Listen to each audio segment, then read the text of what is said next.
بسم اللہ الرحمن الرحیم۔ موت کب آئے گی؟ نبی اکرم صلی اللہ علیہ وسلم نے اپنے یاروں سے پوچھا، موت کے بارے میں کیا جانتے ہو؟ ایک نے عرض کیا، یا رسول اللہ، صبح اٹھتا ہوں تو یقین نہیں ہوتا کہ رات آئے گی یا نہیں آئے گی۔ دوسرے نے کہا، یا رسول اللہ، میں 4 رکعت کی نیت باندھتا ہوں، لیکن مجھے یقین نہیں ہوتا کہ چاروں رکعتیں مکمل ہوں گی یا نہیں ہوں گی۔ نبی اکرم صلی اللہ علیہ وسلم نے فرمایا، میرا یہ حال ہے کہ جب میں نماز پڑھ رہا ہوتا ہوں اور ایک طرف سلام پھیروں تو مجھے یقین نہیں ہوتا کہ میں دوسری طرف بھی سلام پھیر سکوں گا بھی یا نہیں۔ میرے دوستوں، ایک پل کا بھی بھروسہ نہیں، موت تو کسی بھی وقت آ سکتی ہے۔ جو شخص موت کو کثرت سے یاد کرتا ہے اسے 3 کرامتیں عطا ہوتی ہیں۔ پہلی یہ کہ اسے توبہ کی توفیق جلد نصیب ہوتی ہے، دوسری یہ کہ اسے تھوڑی دنیا پر قناعت نصیب ہو جاتی ہے، تیسری یہ کہ اسے عبادت میں نصاعت حاصل ہو جاتا ہے۔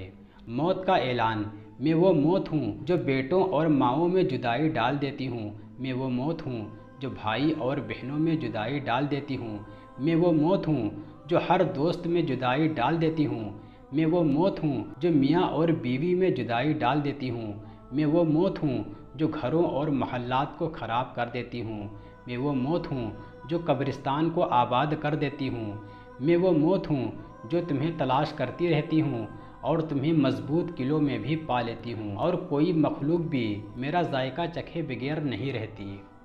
موت کا ذائقہ، اللہ تعالیٰ کا ارشاد ہے، تم میں سے ہر جان کو موت کا ذائقہ چکھنا ہے۔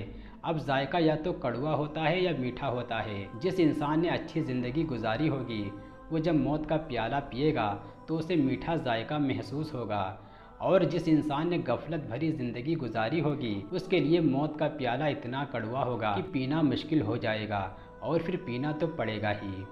موت کے بعد انسان کے 5 حصے۔ ایک کتاب میں لکھا ہے کہ موت کے بعد انسان کے 5 حصے بن جاتے ہیں۔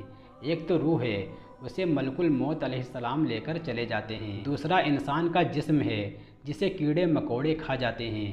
تیسرا اس کا مال ہے جو اس کے وارث لے جاتے ہیں۔ چوتھا اس کی ہڈیاں ہیں جنہیں مٹی کھا جاتی ہے، اور 5واں اس کی نیکیاں ہیں جو اس کے حقدار اور قرض خواہ لے جاتے ہیں۔ لہٰذا ہم کیوں غیبت اور دوسری ایسی باتوں کے ذریعے اپنی نیکیاں ضائع کرتے ہیں؟ حدیث پاک میں آیا ہے، جس طرح آگ لکڑیوں کو کھا جاتی ہے اسی طرح حسد نیکیوں کو کھا جاتا ہے۔ اسی طرح جب انسان کسی کی غیبت کرتا ہے تو جس کی غیبت ہو رہی ہوتی ہے اس کے گناہ دھل رہے ہوتے ہیں، اور غیبت کرنے والے کے سر پر وہ گناہ چڑھ رہے ہوتے ہیں۔